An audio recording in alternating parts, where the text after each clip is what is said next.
Good morning. आज आपको जो है जो क्वेश्चन आप लोगों ने पूछे हैं उन क्वेश्चनों के आंसर आप आपको बताएंगे, उनको सॉल्व करके दिखाएंगे किस तरीके से सॉल्व करना है। और भी जितने भी आंकिक प्रश्न हो सभी लगा डालिए, एग्जाम्पल लगा डालिए और क्वेश्चन पूछते रहिए, हम आपको बताते रहेंगे। ठीक, देखिए क्वेश्चन क्या कह रहा है कि CH3 CH2 CHCl COOH के 10 ग्राम है, तो स्मॉल डब्ल्यू कितने ग्राम है आपका 10 ग्राम। ठीक, और स्मॉल हम निकालेंगे इसका मरबा CH3 CH2 Cl CHCl COOH का मॉलिक्यूलर वेट m बराबर। ठीक, तो आप इसका वेट निकाल लेना, आएगा 122.5।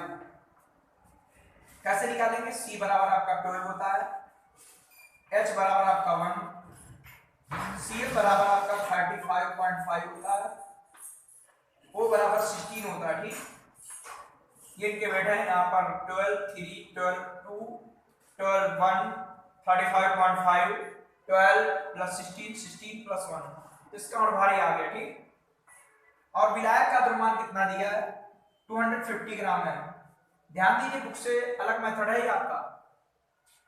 अब कह रहा है हिमांक में ऑर्मन की गणना करो, डेल्टा टीएफ आपका पूछ रहा है। ठीक, आपका केएफ बराबर दिया है 1.86 केल्विन किलो मोल इनवर्स, ये आपका दिया है। ठीक, केएफ का मान, और एम भी दिया है। डेल्टा टीएफ हिमांक में ऑर्मन पूछ रहा है। अब आप जानते हो ये के क्या दिया अभी मालूम हो जाएगा, सांद्रता भी दी है, वो छोड़ दीजिए, बात की बात है। चाहो तो लिख दो भाई सांद्रता C बराबर कितनी है, इतने एम है। के का मान कितना दिया, के क्या होता है अम्ल का वियोजन स्थिरांक, अम्ल मतलब एसिड, एसिड का वियोजन स्थिरांक के दिया हुआ है। ठीक, अम्ल का वियोजन स्थिरांक के दिया है, स्मॉल डब्ल्यू है, कैपिटल डब्ल्यू है, स्मॉल एम है, डेल्टा टीएम निकालना है, केएफ दिया है। देख रहे हो ये आई निकला है, आई, क्योंकि ये पदार्थ वियोजित हो रहा है, क्योंकि ये वियोजन की मात्रा दी है। ठीक, ये वियोजन स्थिरांक दिया है ना, और वियोजन स्थिरांक से वियोजन की मात्रा निकालेंगे अल्फा, और उससे निकालेंगे आई, वाट ऑफ फैक्टर, और फिर हम सूत्र लगाएंगे तब लगेगा हमारा। ध्यान रखिएगा, हम निकालेंगे के की सहायता से अल्फा का मान। अल्फा क्या, वियोजन की मात्रा। तो देखिए ये वियोजन स्थिरांक है, तो हमारा पदार्थ क्या है CH3 CH2 CH Cl COOH, इसको वियोजित कर दीजिए, वियोजन उत्क्रमणीय क्रिया होती है, CH3 CH2 CH Cl COO minus, और आपका ये H प्लस हो जाएगा। ठीक, प्रारंभ में मोल, प्रारंभ में मोल, प्रारंभ में इसका कितना मोल है 1, प्रारंभ में क्या होगा 0 0 होगा, वियोजन के पश्चात क्या होगा, वियोजन के पश्चात मोल निकालेंगे, वियोजन के पश्चात मोल, तो अल्फा इसकी वियोजन की मात्रा है, अल्फा इसकी वियोजन की मात्रा है, तो कितना शेष बचेगा 1 माइनस अल्फा बचेगा। अल्फा वियोजन की मात्रा है तो 1 माइनस अल्फा, और ये क्या आएगा अल्फा और अल्फा, चूंकि एक दिया है। अब वियोजन के पश्चात सांद्रता देखें, वियोजन के पश्चात, वियोजन के पश्चात सांद्रता देखेंगे हम, क्या आएगी 1 माइनस अल्फा बटे बी, और ये आएगा अल्फा बटे बी, और ये अल्फा बटे बी। भाई सांद्रता क्या होती है, मोल विलयन का आयतन लीटर में, मोलरता, मोल विलयन का आयतन लीटर में, मोल विलयन का आयतन लीटर में, मोल विलयन का आयतन लीटर में। ठीक, ध्यान दीजिएगा आप लोग कि क्या क्या दिया था वो नोट कर लिया हमने, और फिर इससे हम अल्फा निकाल रहे हैं, क्योंकि अल्फा की सहायता से हमारा आई निकलेगा, और आई निकल आएगा तो हम फार्मूला लगाकर निकाल लेंगे। अब आपका वियोजन स्थिरांक का फार्मूला कि अम्ल का वियोजन स्थिरांक बराबर क्या होगा, इसके लिए आप सीख लीजिए आप लोग इधर कि कैसे निकालते हैं, कैसे फार्मूला बनता है, उसके लिए आप इधर देखिए।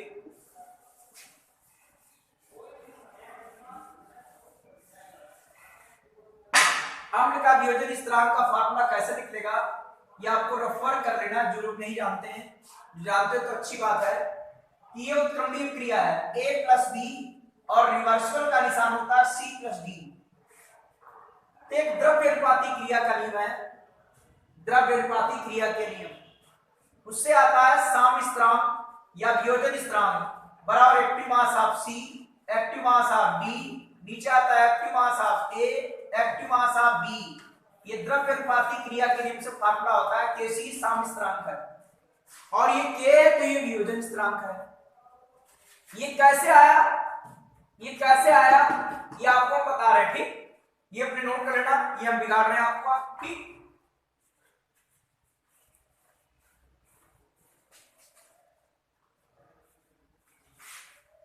ये अपना रफ वर्क है, इतना पूरा सा जितना मैं इधर बताने जा रहा है आपको, ये पूरा रफ वर्क है, ठीक। सूत्र बताने जा रहे हैं कि कैसे आएगा ये, उतना आपको तो लगाना था जो क्वेश्चन में दिया है, उसके बाद ये करना, फिर आगे बताएंगे। तो उसमें क्या होता है कि अग्र क्रिया की गति, अग्र अपक्रिया की गति, तो किसी पदार्थ की क्रिया की गति उसके सक्रिय द्रव्यमान के समानुपाती होती है। सक्रिय द्रव्यमान active mass of A active mass of B ऐसे समानुपाती होती, ठीक। एक्टिव मास होता है सक्रिय द्रव्यमान और इसका मात्रक मोलरता का मात्रक समान होता है, ठीक। कि किसी 1 लीटर रीजन में उपस्थित विलय के बोलों की संख्या को उसका कहते हैं सक्रिय द्रव्यमान, ये आणविक सांद्रता होती है, ठीक, वही मोलर सांद्रता के बराबर होती है। तो ये आएगा अग्र क्रिया, तो फॉरवर्ड डायरेक्शन F लिख दीजिए, बराबर आएगा KF active mass of A active mass of B। ये नंबर फर्स्ट है, द्रव्यनुपाती क्रिया के नियम से है कि किसी पदार्थ की क्रिया की गति उसके सक्रिय द्रव्यमान के समानुपाती होती है, और किसी रासायनिक क्रिया की गति अभिकारक पदार्थों के सक्रिय द्रव्यमानों के गुणनफल के समानुपाती होती है। ऐसे पश्च क्रिया की गति लिखेंगे, क्या आएगा आपका RB बराबर आएगा KB। अब भाई जब पश्च क्रिया है तो अभिकारक पदार्थ ही हो गए, तो active mass of C active mass of D, ठीक। भाई अग्र क्रिया थी तो अभिकारक पदार्थ ही है, पश्च क्रिया कारक पदार्थ ही है। अब सामने में क्या होता है, दोनों दरें बराबर होती हैं, RF बराबर आएगा RD, तो आ जाएगा KF active mass of A active mass of B बराबर KB active mass of C active mass of D, ठीक। अब आ जाएगा KF अपान KB बराबर आएगा active mass of C active mass of D active mass of A active mass of B। भाई इधर लाएंगे, आपका ये वाला भाग इधर लाएंगे, नीचे आ गया, और इसको कहते हैं साम्य स्थिरांक। अग्र क्रिया के वेग स्थिरांक और पश्च क्रिया के वेग स्थिरांक को कहते हैं साम्य स्थिरांक। तो हो जाता KC बराबर ही आ जाता, ठीक, फार्मूला। तो भैया ये रफ वर्क है, आपको हमने बता दिया। ऐसे होता K बराबर, तो सीधे इधर लिखा गया, ऐसे ही K बराबर क्या आएगा, एक्टिव मास ऑफ ये जो भी दिया है CH3 CH2 CH Cl C minus, और एक्टिव मास का निशान है बड़ा कोष्टक, ये मोलर का मात्रक होता है। नीचे क्या आएगा CH3 CH2 CHCl COH, ठीक है, बात सबको समझ आ रही कि नहीं। ये K बराबर आपका है, इसका मान क्या है अल्फा बटे V, इसका मान क्या है अल्फा बटे V, और ये क्या है 1 माइनस अल्फा बटे V। ध्यान दीजिएगा, V भी आपका कैंसिल आउट हो गया, K बराबर आपका आ गया। ध्यान रखिएगा, ये रफ वर्क है, वो क्वेश्चन नहीं करना है, इतने हार्ड क्वेश्चन नहीं आते आपके यहाँ, लेकिन आप लगाया है, आपने पूछा है, तो हमारा काम है बताना, ठीक। तो K बराबर क्या आएगा अल्फा स्क्वायर हो गया, V अपान में आ जाएगा 1 माइनस अल्फा V, ये आ जाएगा कि नहीं, V cancel out, alpha square V अपान में आ गया। अब 1 के तुलना में अल्फा का मान नगण्य मान लेते हैं, क्योंकि वियोजन की मात्रा है, और वियोजन की मात्रा ये आपके प्रबल विद्युत अपघट्ट है नहीं, ये दुर्बल है, तो उनके लिए क्या होता है, 1 की तुलना में इसका मान नगण्य मान लेते हैं। तो 1 माइनस अल्फा आपका लगभग बराबर 1 के होता है। तो आ रहा था k बराबर अल्फा स्क्वायर बटे v, और 1 अपान v होता है c मतलब मोलर सांद्रता। भाई मोल आपने एक लिया था, तो मोल विलीन का आयतन लीटर में हो जाता c, और ये हो गया अल्फा स्क्वायर, ये हो गया आपका k बराबर, क्या बराबर है k। ये अपने रफर को नोट कर लेना कि ये सूत्र कैसे बना, और आपको ये इलेक्ट्रोकेमिस्ट्री में भी काम आएगा, ठीक, विद्युत रसायन पढ़ाएंगे उसमें ये काम आएगा, ठीक, इसीलिए अपने नोट कर लेना। ये न्यूमेरिकल में नहीं है, ये रफ वर्क है कि सूत्र ही कैसे बना, ठीक। उसके बाद आप लोग देख लीजिएगा, इसके बाद आपका क्या चल रहा है, हम अल्फा का मान निकालने हैं इधर से, अल्फा का मान, ठीक, क्योंकि अल्फा से ही आई का मान निकलेगा। तो k का मान दिया था, k का मान कितना दिया था बताओ आप लोग, k का मान कितना दिया था 1.4 और 10 की पावर -3 दिया कि नहीं k का मान।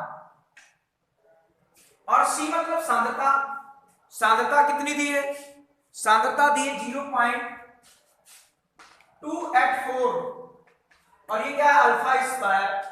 अब इससे अल्फा निकालेंगे, अल्फा स्क्वायर बराबर रहेगा 1.4 10 की पावर -3 और अपान में आ जाएगा 0.284, दशमलव डालिए, आपके 2 जीरो बढ़ गए, ठीक, ये 14 आया, और ऊपर क्या बचेगा 10 की पावर -1, और नीचे आ जाएगा आपका 284।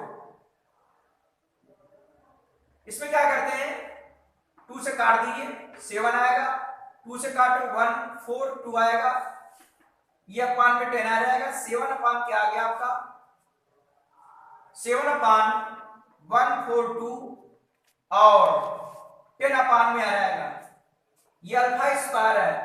अल्फा बराबर क्या आएगा, तो अल्फा का मान आप इसमें डिवाइड कर देंगे, कितना आ जाएगा अल्फा स्क्वायर, अल्फा निकालेंगे तो आ जाएगा अंडर रूट, ठीक, और यहां पर 2 जीरो आएंगे, ठीक, इसका वर्गमूल जब निकालेंगे 0.7 आ जाएगा, 0.07, ये अल्फा आया। कैसे निकालते हैं देखिए, इसमें क्या होता है दशमलव के बाद जोड़ा बनता है और ये 0 आएगा, और फिर बाद में 7 से जाएगा, ठीक, 49 हो जाएगा। इस तरीके से इसका वर्गमूल निकल आएगा, ये अल्फा का मान आ गया, ठीक।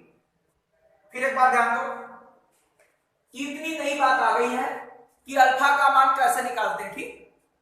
अल्फा का मान अभी आप लोग एनसीईआरटी के क्वेश्चन करा रहे हैं, उसमें लास्ट क्वेश्चन में इस टाइप से क्वेश्चन मिलेंगे आपको कि वियोजन का स्थिरांक पूछेगा, तो ये वहां पर बताएंगे फिर आपको, ठीक। एनसीईआरटी के लास्ट क्वेश्चन में ऐसे मिलेंगे आपको। तो प्रारंभ इसका 1 मोल 0 0, वियोजन के पश्चात 1 माइनस अल्फा, ये अल्फा अल्फा, वियोजन के पश्चात सांद्रता क्या है 1 माइनस अल्फा बटे बी, अल्फा बटे बी, अल्फा बटे बी, के बराबर ये फार्मूला कैसे बना, अभी रफ वर्क पर आपको बताया था हमने, अल्फा बटे बी, अल्फा बटे B, B cancel out, B square और बी अपान में आ गया, ठीक। 1 की तुलना में इसका मान नगण्य मान लिया, इसीलिए ये बराबर 1 के हुआ, इतना सूत्र आ गया, ये बन गया, क्योंकि 1 अपान v होती सांद्रता, क्योंकि c बराबर होता है m बटे v और 1 मोल है तो आ रहा था ये 1 अपान v, तो ये c हो गया। सांद्रता मालूम, ये मालूम, अल्फा का मान निकालना है, आप अल्फा का मान किसी भी मेथड से आप निकालो, कैसे भी कैलकुलेशन करो, अल्फा का मान ये आ गया, ठीक। अब निकालेंगे आई का मान, ठीक है, इतना सब क्वेश्चन आया कि नहीं। अब आई का मान कैसे निकालते देखिए, वांट ऑफ फैक्टर कैसे निकालते हैं, वांट ऑफ फैक्टर कैसे निकालते हैं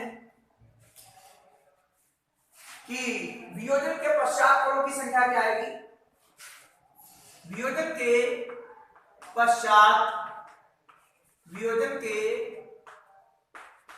पश्चात कणों की संख्या क्या आएगी, कणों की संख्या, तो इसकी कितनी बची थी 1 माइनस अल्फा, ये क्या आया था अल्फा, इधर भी आया था alpha, alpha alpha cancel out, 1 plus alpha 1 और इसका मान आ गया 0.07, आपका आ गया 1.07, ये वियोजन के पश्चात कणों की संख्या आ गई। अब आई बराबर फार्मूला क्या आपने पढ़ा कि वियोजन के पश्चात कणों की संख्या 1 प्लस अल्फा और वियोजन से पूर्व कणों की संख्या, ठीक। तो 1 प्लस अल्फा का मान ऊपर निकाल लिया था, तो यही आपका आई का मान आ गया, ठीक।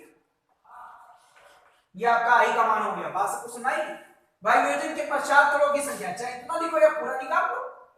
और आई बराबर क्या पढ़ा कि वियोजन के पश्चात कणों की संख्या, नीचे वियोजन से पूर्व कणों की संख्या, आई बराबर 1.07 आ गया, ठीक। अब आप सूत्र लगा देंगे डेल्टा टी एफ बराबर, यही तो पूछ रहा था, 1000 kf small w small m capital w, और वांटा फैक्टर है तो इस सूत्र में आई और लग जाएगा। आई बराबर 1.07 आपका मल्टीप्लाई बाय 1000 है। kf का मान कितना है, kf का मान बोलिए, kf का मान दिया आपका 1.86, kf का मान 1.86 है। विलेय का द्रव्यमान कितना है, विलेय का द्रव्यमान आपका 10 ग्राम है। विलेय का अनुभार जो निकाला था 122.5 निकाला था, और ये आपका 250 ग्राम है, ठीक। आप इसको हल कर लेंगे, हिमांक में अनुमान निकल आएगा, ठीक। तो आप इसमें इसको कैलकुलेट कर लेंगे, आ जाएगा 0.649 और आ जाएगा 0.65, या तो डिग्री सेल्सियस लिखो या केल्विन लिखो, क्योंकि तापांतर सदैव बराबर होता है। यही आपका आंसर हो गया, ठीक।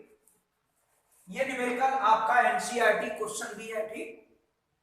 एनसीईआरटी की किताब में देखोगे आपका क्वेश्चन नंबर ही एनसीईआरटी की किताब में मिल जाएगा आपको 32 क्वेश्चन, ठीक। ये आपका क्वेश्चन हो गया। ध्यान रखिए कैसे निकाला इसमें, पहले जो गिवन था वो लिख दिया हमने, फिर अल्फा निकाला। अल्फा बताया था किससे निकला था, रफ वर्क पर सूत्र बताया था कैसे बना था। अल्फा के बाद हमने आई का मान निकाला, आई के बाद हमने ये वाला सूत्र लगा दिया, मान रख दिया, आपका लग गया, ठीक। ये आपका एनसीईआरटी क्वेश्चन भी है, ध्यान दीजिए। एग्जांपल नंबर आपका 54, जितने भी क्वेश्चन बता रहे हैं ये आप लोगों ने पूछे क्वेश्चन है, उसी को बता रहे हैं, ठीक। ग्लूकोज का 0.1 बिलियन तथा NaCl का 0.1 m बिलियन दिया गया है, इनमें से किसका परासरण दाब अधिक होगा, ठीक। देखो दोनों की सांद्रता है बराबर है, तो यहां पर ध्यान रखिए, चूंकि जो परासरण दाब है, परासरण दाब वो समानुपाती होता है कणों की संख्या के, कणों की संख्या के समानुपाती है। वह ग्लूकोज है ये आयनित होगा नहीं, जो NaCl है ये आयनित होता है Na+ और Cl- में, तो इसमें कणों की संख्या बढ़ जाती है, ठीक, और इसमें कणों की संख्या बढ़ती नहीं है। और यहां पर लिखेंगे जो परासरण दाब है वो एक अणुसंग गुणधर्म है, यहां लिखना है कि जो परासरण दाब है, परासरण दाब एक अणुसंख्य गुणधर्म है, अणुसंख्य गुणधर्म है, इसीलिए आपका परासरण दाब समानुपाती कणों की संख्या है, क्योंकि अणुसंख्य गुणधर्म कणों की संख्या के समानुपाती होता है, ठीक। सपोज हमारा भाई NaCl आयनित होगा, Na+ बनाएगा, C-, कणों की संख्या इसमें बढ़ रही है, अर्थात इसमें आई का मान 1 से ज्यादा होगा। आई का मान, जो आई का मान है वो 1 से क्या आएगा, ज्यादा आएगा, और इसमें आई का मान 1 होगा, तो कणों की संख्या किसमें अधिक है, NaCl में। भाई आपने पढ़ा P बराबर क्या पढ़ा, CH2, और ये सांद्रता समान है, S कांस्टेंट है, तो आप इसमें दिया नहीं, वो भी स्थिर मान लिया गया, तो यहां पर वांटा फैक्टर आया कि नहीं आया, तो जिसके लिए वांटा फैक्टर ज्यादा है P का मान ज्यादा होगा, तो इसके लिए वांटा फैक्टर ज्यादा है, ठीक है। तो आप इसके आधार पर समझा दो कि परासरण दाब कणों की संख्या के समानुपाती होता है, इसीलिए NaCl विलयन, NaCl के 0.1 m विलयन का परासरण दाब अधिक होगा, विलयन का परासरण दाब अधिक होगा। इतना क्वेश्चन करना, ठीक। NaCl आयनित करके दिखा दो, और अच्छी बात है, लिख दो परासरण दाब एक अणुसंग गुणधर्म है, और चूंकि जो परासरण दाब है वो कणों की संख्या के समानुपाती होता है, परासरण दाब कणों की संख्या के समानुपाती होता है, इसीलिए NaCl NaCl के 0.1 m बिलियन का पराशर दाब अधिक होगा। ठीक, इस तरीके से क्वेश्चन को कर देंगे। अब देखिए आंकिक प्रश्न इसके बाद, देखिए आंकिक क्वेश्चन नंबर आपका 3 और 4 ये आपके पूछे, आप लोगों ने बता रहा हूं। तो जल का घनत्व दिया है, मोलरता पूछ रहा है शुद्ध जल में, कि शुद्ध जल में जल की मोलरता कितनी होगी। तो मान लीजिए, माना शुद्ध जल का आयतन, शुद्ध जल का आयतन बराबर मान लिया हमने 1000 ml या 1 लीटर मान लो, या x मान लीजिए लीटर, बात है की चीज है। ये शुद्ध जल का आयतन हो गया, इतना मान लिया। ठीक, क्योंकि मोलरता 1 लीटर में ही निकालेंगे, इसीलिए एक मान लिया 1 लीटर, और 1 लीटर और 1000 ml। अब शुद्ध जल का द्रव्यमान कितना आएगा? शुद्ध जल का द्रव्यमान m बराबर क्या होता है? Vd, द्रव्यमान बराबर आयतन गुणा घनत्व। V कितना है? 1000 ml, और जल का घनत्व 1 ग्राम प्रति ml होता है। ठीक, ऊपर दिया भी है, तो आ जाएगा आपका 100 ग्राम, सॉरी 1000 ग्राम। और जल का द्रव्यमान कितना होता है? जल का अणुभार, सॉरी अणुभार निकालेंगे, अणुभार, तो जल का अणुभार बराबर क्या आएगा? 18 होता है, मालूम है। मोलरता निकाल लो भाई, मोलरता का फार्मूला क्या होता है? मोलरता बराबर विलेय के मोल। विलेय क्या है? जल में जल ही तो है, तो विलेय के मोल क्या होता है? द्रव्यमान बटे अणुभार, द्रव्यमान बटे अणुभार आएगा। और नीचे विलेय का आयतन लीटर में होता है, ml में, तो 1000 यहां लिखो, 1000 यहां लिखो भाई। फार्मूला ही पढ़ा कि मोलरता बराबर विलेय के मोल, नीचे विलेय का आयतन ml में, तो गुणे में 1000 पूरा कैंसिल। इसमें से भाग करोगे 55.55 आएगी, तो 56 कर देना। ठीक, ये शुद्ध जल की मोलरता आ गई।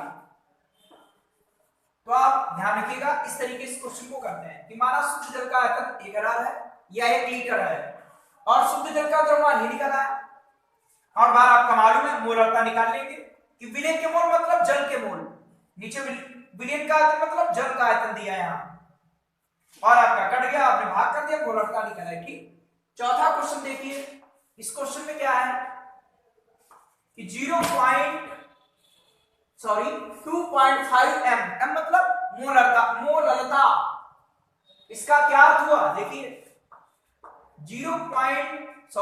2.5 m जली विलयन का यह अर्थ है कि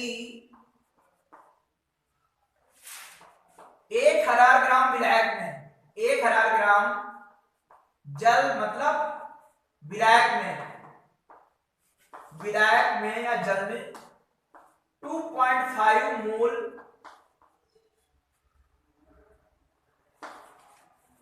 ठीक है, जलीय विलयन का यह अर्थ है कि 1000 ग्राम विलायक में 2.5 मोल विलेय उपस्थित है। ठीक, विलेय उपस्थित है, इसका अर्थ ही होगा भाई मोलरता है ना, मोलरता कि विलेय के मोल नीचे विलायक का द्रव्यमान ग्राम में, तो गुणे में 1000 या किलोग्राम में, तो इसका अर्थ क्या हुआ कि 2.5 m जलीय विलयन का यह अर्थ है कि 1000 ग्राम विलायक में 2.5 मोल विलेय के उपस्थित है। तो विलेय के मोल कितने हैं? विलेय के मोल आपके हैं 2.5, और विलायक के मोल निकालेंगे, विलायक के मोल क्या आएंगे? द्रव्यमान बटे अणुभार, ये द्रव्यमान है, नीचे आएगा अणुभार, इसको डिवाइड कर दीजिए 55.55 या 6 कर दो। ठीक, अब निकालेंगे विलेय का मोल प्रभाज, विलेय का मोल अंश या मोल प्रभाज बराबर क्या आएगा? विलेय के मोल नीचे विलेय प्लस विलायक के मोल, तो विलेय के मोल 2.5, ये आपका 2.5 और ये आपका 55.56, आप इसको जोड़ लीजिए और डिवाइड कर दीजिए, ये निकल आएगा विलेय का मोल अंश। क्या निकल आएगा? विलेय का मोल अंश। इसको इसमें प्लस कर देना, इससे इसको डिवाइड कर दोगे आपको ये आ जाएगा। ठीक, आपका तीसरा और चौथा क्वेश्चन दोनों हो गए। अब इसके बाद आपका किसी ने 11 क्वेश्चन पूछा, वो देखिए क्वेश्चन नंबर 11।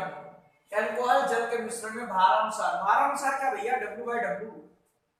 यहां देखिए 54% मिश्रण, 54% जल लिखा ना, जल क्या लिखा है, W/W भारानुसार। मिश्रण का यह अर्थ है कि मिश्रण का यह अर्थ है कि 100 ग्राम मिलियन में या 100 ग्राम मिश्रण में, बातें की चीज है, 100 ग्राम मिलियन में 54 ग्राम क्या है, 54% जल मिश्रण मतलब जली मिश्रण है। W/W इसका अर्थ क्या है कि 100 ग्राम मिलियन में 54 ग्राम क्या है, जल उपस्थित है। और 54 ग्राम जल है तो अल्कोहल कितना होगा, 46 ग्राम, 100 से घटाएंगे, तथा 46 ग्राम अल्कोहल मतलब एथिल अल्कोहल उपस्थित है। ठीक, और आप मूल प्रभाज निकाल लेंगे अल्कोहल का। ठीक है भाई, अल्कोहल का मूल प्रभाज निकालोगे, अल्कोहल का मूल प्रभाज जब निकालेंगे, अल्कोहल के मोलों की संख्या नीचे क्या आएगा, अल्कोहल के मोलों की संख्या और प्लस जल के मोलों की संख्या। तो अल्कोहल का मूल प्रभाज क्या होता है, पहले इसके अणुभार निकाल लीजिए, का अणुभार 46 आएगा, निकाल कर देख लेना। C बराबर 12 होता है, H बराबर 1 होता है, O बराबर 16 होता है। और जल का निकाल लेंगे अणुभार,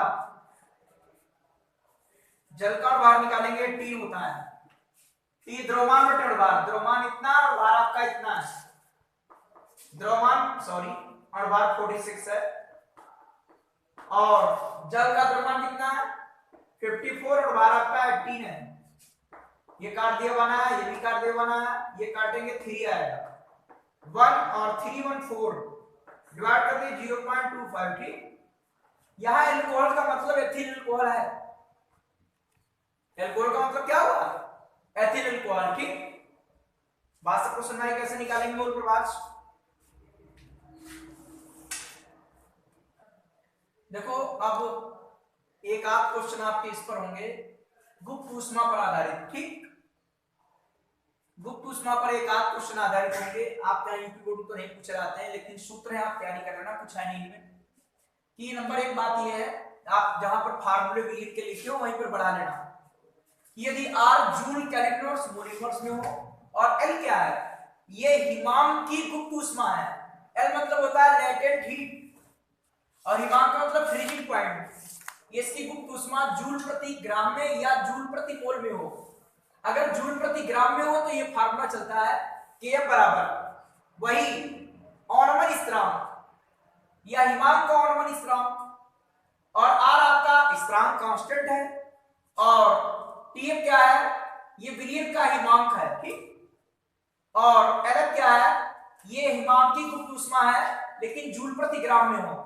यदि मोल में होगी, जूल प्रति मोल में, तो यहां पर m और बढ़ जाएगा, m मतलब अणुभार, भाई ये अपान में अणुभार से भाग करेंगे, भाई ग्राम आपका है तो यहां पर अणुभार ऊपर चला जाएगा, तो ये विलायक का मोलर द्रव्यमान आ जाएगा यहां पर और सूत्र में। ठीक, और इसके बाद एक दूसरा फार्मूला और है कि यदि R का मान दिया हो कैलोरी, कैलोरी इनवर्स और मोल इनवर्स में हो। ठीक, R का मान ये तो इसमें था, तो आपका K बराबर सूत्र यही रहेगा,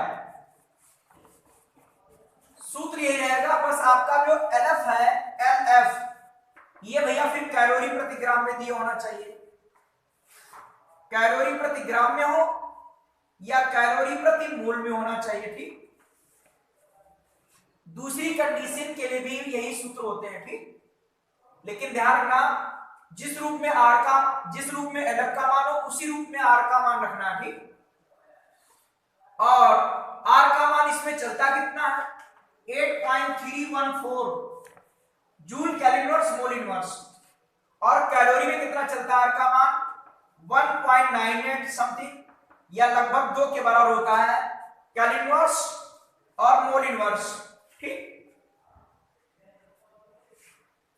क्योंकि इसमें 4.2 से भाग कर देंगे तो आपका लगभग इतना आ जाएगा, ठीक। ये आर का मान होता है, तो आर के मान देखो आप लोग ध्यान रखिएगा, आर के मान 3-4 लिखे दे रहे हैं, आप लोग एक साथ तैयारी कर लेंगे।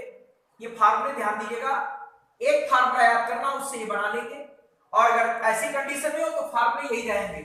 बस ध्यान रखना कि इस रूप में तो इस रूप में भाई आर का मान एक पढ़ते हो 0.0821 जो इसका मान पड़ा था, ये लीटर एटीएम कैल इनवर्स मोल इनवर्स होता है, ठीक।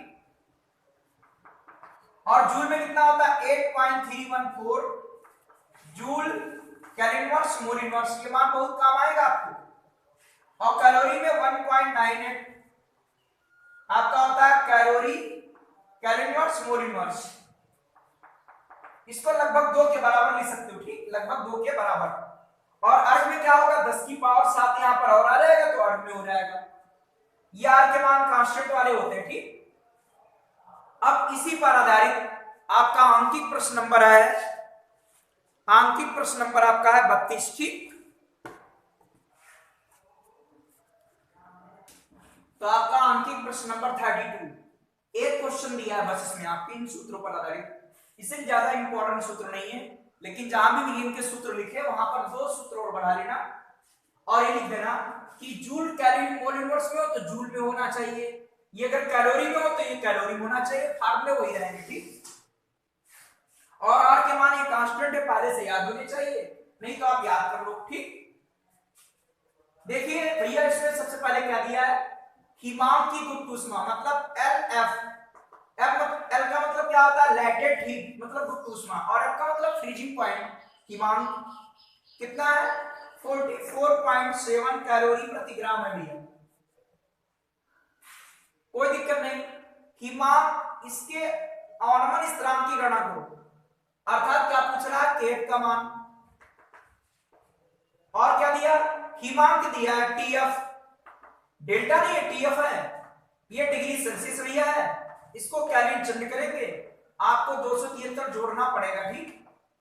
जोड़ दीजिए 0.6 आपका 639 8 इतना आ गया, ठीक, ये आपका केल्विन में आ गया।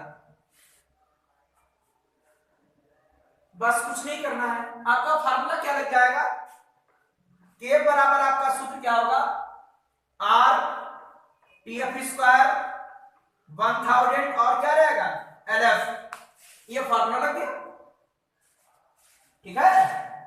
ये कैलोरी में तो ये कैलोरी में लिखा रहेगा, आर का मान कैलोरी में कितना 2 कैलोरी और कैल इनवर्स मोल इनवर्स लिख देना, कैलकुलेशन सरल हो जाएगी। आर का मान या 1.98 लिखो, तो देख लीजिए भैया आर का मान कितना लिखेंगे 2 और टीएफ का मान कितना है 289.6, 2 बार लिख देंगे चूंकि स्क्वायर है, और अपान आएगा आपका 1000, और एलएफ का मान कितना दिया है 44.7, आप इसको डिवाइड कर देंगे आपका केएफ का मान निकल आएगा, ठीक। तो इसको आप सॉल्व कर लेंगे, आ जाएगा 3.75 केल्विन किलो मोल इनवर्स। फिर एक बार ध्यान दीजिए आपका एलएफ दिया है, एलएफ ये दिया है गुप्त ऊष्मा है हिमांक की, केएफ पूछ रहा है, टीएफ विलियम का हिमांक दिया है, इसे केल्विन से निकल लिया, आर का मान कैलोरी में लिखा, चूंकि ये कैलोरी में है तो कैलोरी में लिखेंगे, ठीक। और ये सूत्र दोनों का एक ही है, लेकिन ध्यान रखो अगर इसका मान जूल में हो तो इसका मान जूल में लिखेंगे, सूत्र एक ही चलता है। ये कैलोरी प्रति ग्राम है तो इसमें नहीं चल रहा है, ठीक।